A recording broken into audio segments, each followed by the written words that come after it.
তারেক রহমানকে নিয়ে কি ঘটতে যাচ্ছে, তারেক রহমানকে বিষয়ে ডক্টর ইউনূস সরকারের দৃষ্টিভঙ্গি কি? বিএনপি ডক্টর ইউনূস সরকারের বিরুদ্ধে ক্ষুব্ধ। মির্জা ফখরুল ইসলাম আলমগীরও ক্ষুব্ধ প্রতিক্রিয়া জানিয়েছিলেন যে তারেক রহমানকে নিয়ে সরকার কি করতে চায়, কি করছে, এখনো কেন দেশে আসতে পারছে না। এই প্রশ্নটা কিন্তু খুব সহজেই সামনে আসে। দেখেন, হাসিনার পতন হয়েছে, হাসিনার পতন হওয়ার পর তো আর কোনো ভয় থাকার কথা নয়। একে একে যারা বিদেশে ছিলেন তারা সবাই দেশে আসছেন, যাদের অ্যাসাইলাম সংক্রান্ত কিছু জটিলতা আছে যেমন পিনাকি, এরা ছাড়া সবাই কিন্তু দেশে আসে। মাহমুদুর রহমান দেশে আসছেন, ইত্যাদি ইত্যাদি, সবাই, শফিক রেহমান এসেছেন। কিন্তু তারেক রহমান কেন দেশে আসছেন না? তারেক রহমান এখনো লন্ডনে বসে কি করছেন? তার বিরুদ্ধে যত মামলা টামলা যাই থাক, তাতে কি হয়েছে? দণ্ড বাতিল চলছে, আর খালাসও চলছে।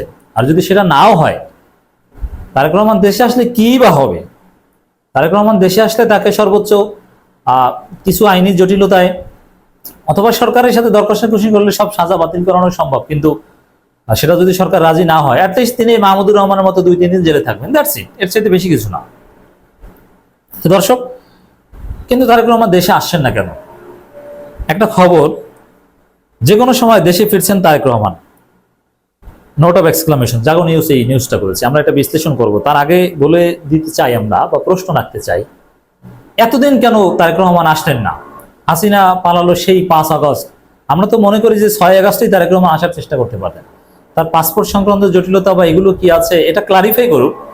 তারেক রহমান অ্যাটলিস্ট বলুক যে না, আমি দেশে আসার জন্য রেডি, আমার ব্যাগস অ্যান্ড ব্যাগেজ গুছিয়েছি, কিন্তু আমি আসতে পারছি না আমার পাসপোর্ট সংক্রান্ত জটিলতার কারণে। আমার সরকার পাসপোর্ট রিনিউ করেনি। আর এটা ইউনূস সরকার বা এগুলো 8 তারিখের পর 9 তারিখের মধ্যেই পাসপোর্ট হাতে পাওয়াটা সম্ভব তারেক রহমানের, এটা কোনো ব্যাপারই না। কিন্তু এখানে বিএনপি কোনো রাজনীতি করছে কিনা, বা সরকারের কোনো ভিন্ন দৃষ্টিভঙ্গি আছে কিনা, এই প্রশ্ন কিন্তু এসে যায়। কি ঘটতে যাচ্ছে তারেক রহমানকে নিয়ে? সরকারের দৃষ্টিভঙ্গিটাই বা আসলে কি? সরকার তো গঠিত হওয়ার আগেই বঙ্গভবনে বসে রাষ্ট্রপতির মাধ্যমে খালেদা জিয়ার মুক্তির ব্যবস্থা করা হয়েছে, কিন্তু খালেদা জিয়ার মতো তারেক রহমানের ক্ষেত্রে এরকম হয়নি কেন? বা তারেক রহমানকে কি আসলে সাজা বাতিল করতে সরকার চাচ্ছে না, না সরকার চাচ্ছে যে দেশে আসলে কয়েকদিন জেলে থাকুক, তারপরে মাহমুদুর রহমানের মতো মুক্তি পাক? কিন্তু তারেক রহমান সে সাহস করছেন না নাকি? তাকে তো এখন দেশে প্রয়োজন। এত বছর দেশে আসতে পারেনি, হাসিনা পালানোর সাথে সাথে দেশে আসার জন্য উদ্গ্রীব হওয়া প্রয়োজন। কিন্তু আমরা বিএনপির কোনো তৎপরতা বা তারেক রহমানের কোনো চেষ্টা দেখছি না দেশে আসার। দেখি এখানে কি আছে খবরে। আওয়ামী লীগ সরকার পতনের পর কারাগার থেকে মুক্তি পেয়েছেন বিএনপি চেয়ারপারসন খালেদা জিয়া সহ দলের অধিকাংশ নেতাকর্মী। তবে অন্তর্বর্তী সরকারের 2 মাসেও দলের ভারপ্রাপ্ত চেয়ারম্যান তারেক রহমানের বিরুদ্ধে মামলাগুলো প্রত্যাহার করা হয়নি, ফিরতে পারেননি দেশে। তবে একে একে বিভিন্ন মামলায় তিনি খালাস পাচ্ছেন। তারেক রহমান আইনজীবী ও দলের শীর্ষ নেতাদের দাবি, দেশে ফিরতে তারেক রহমানের আইনগত কোনো জটিলতা নেই, সরকার চাইলেই যে কোনো সময় তিনি ফিরতে পারেন। তাহলে সরকারের দৃষ্টিভঙ্গি নেগেটিভ, এটা বোঝা যায়। এটা আসিফ নজরুলকে জিজ্ঞেস করেন। এই জন্য আমরা বলছি যে তারেক রহমান, বিএনপি, মির্জা ফখরুল ইসলাম আলমগীর এরা ভারতের ফাঁদে পা দিল। আমরা এখনো বিশ্বাস করতে যে তারেক রহমান পজিটিভ পলিটিক্স করবেন।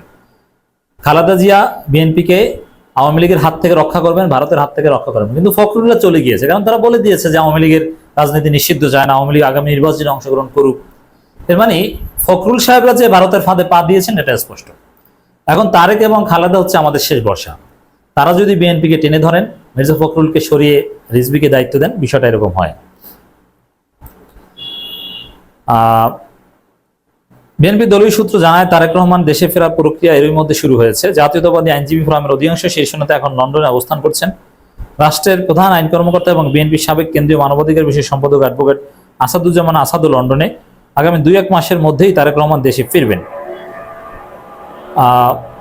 অ্যাডভোকেট আসাদুজ্জামান আসাদ তিনি বলেন, তিনি লন্ডনে ব্যস্ত রয়েছেন, এই মুহূর্তে কথা বলতে পারছেন না। তার সাথে গণমাধ্যম যোগাযোগ করেছিল। দলের ভারপ্রাপ্ত চেয়ারম্যান তারেক রহমান কবে নাগাদ দেশে ফিরবেন এমন প্রশ্ন জবাবে বিএনপি জ্যেষ্ঠ যুগ্ম মহাসচিব রুহুল কবির রিজভী বলেন, আমরা দেশবাসী সবাই প্রত্যাশা করছি ইমিডিয়েট তারেক রহমান দেশে ফিরবেন। আইনি জটিলতা বা আইনের যে বিষয় বলা হচ্ছে, এটা তো শেখ হাসিনার সৃষ্ট আইন। শেখ হাসিনার সৃষ্ট আইনকে যদি আমরা অনুসরণ করি, তাহলে ফেসিবাদের সেটা বিদ্যমান থাকলো। সে মামলায় যে মামলাগুলো দিয়েছিল তা উদ্দেশ্য প্রণীত, বিচার করেছে রাজনৈতিক উদ্দেশ্যে, ফরমাইশি সাজা দিয়েছে তার প্রতিহিংসা পূরণের জন্য। সেই সাজা আইনি প্রক্রিয়া এখন কার্যক্রমে থাকার কথা নয় বলছেন রিজভী। হ্যাঁ, আমরাও একমত যে তারেক রহমানের বিরুদ্ধে মামলাগুলো সব মিথ্যা মামলা, এগুলো ভুয়া মামলা। এইসব মামলায় তারেক রহমান আসতে দেরি হবে, এটা মেনে নেওয়া যায় না। যাই হোক, আমি যেটা মনে করছি, তারেক রহমান চেষ্টা যে করছেন এটা জানানো উচিত ছিল যে না, আমি আজকেই আসতে চাই। 8 তারিখে বলা উচিত ছিল যে সরকার সুযোগ তৈরি করে দিলে আমি কালকেই আসবো, তাতে জেলে যাওয়া লাগলে লাগুক, এভাবে বলার প্রয়োজন ছিল, কিন্তু বলতে পারেনি। আর দ্বিতীয় কথা হচ্ছে, আমার কাছে যেটা মনে হয় যে সরকারের আন্তরিকতার অভাব রয়েছে। খালেদা জিয়াকে যতটা গুরুত্বের সাথে দেখেছে, তারেক রহমান অতটা গুরুত্ব পাওয়ার কথাও নয়। এই জন্য একেবারে নির্বাহী সিদ্ধান্ত নিয়ে রাতারাতি তারেক রহমানকে ফিরিয়ে আনবে, সরকার অতটা সিরিয়াস নয়। এর মানে সরকারের গুরুত্বের লিস্টে তারেক রহমান ওইভাবে পড়েননি, বরং তার চাইতে রাষ্ট্র সংস্কার, খালেদা জিয়া বা আরো নানান বিষয় সরকারের কাছে গুরুত্ব পেয়েছে। সরকার কাজ করছে, কিন্তু ওই যে গুরুত্বের ধারাবাহিকতায় সরকারের কাছে তারেক রহমান মোটামুটি একটু নিচের দিকে, যার ফলে তাকে ফিরিয়ে আনার প্রক্রিয়াটা সরকার একটু ডিলে করছে বা অন্যান্য কাজকে এর চাইতে বেশি প্রাধান্য দিচ্ছে। যাই হোক, তারেক রহমান দেশে আসতে যাচ্ছেন। তারেক রহমানের স্ত্রী ডাক্তার জোবাইদা রহমানও দেশে আসতে যাচ্ছেন। জোবাইদা রহমানের বেশ কয়েকটা মামলা সাজা স্থগিত হয়েছে, কোনোটা 1 বছরের জন্য, ইত্যাদি ইত্যাদি, মানে সাজা স্থগিত হচ্ছে। তবে আমার মনে হয় যে তারেক রহমান যেভাবে বিএনপি তাকে আনতে চাচ্ছে, তাতে তারেক রহমানের জেলে যাওয়ার প্রয়োজন হয়তো হবে না। মাহমুদুর রহমানের মতো তারেক রহমান জেলে যাচ্ছেন না, এটা মনে হচ্ছে।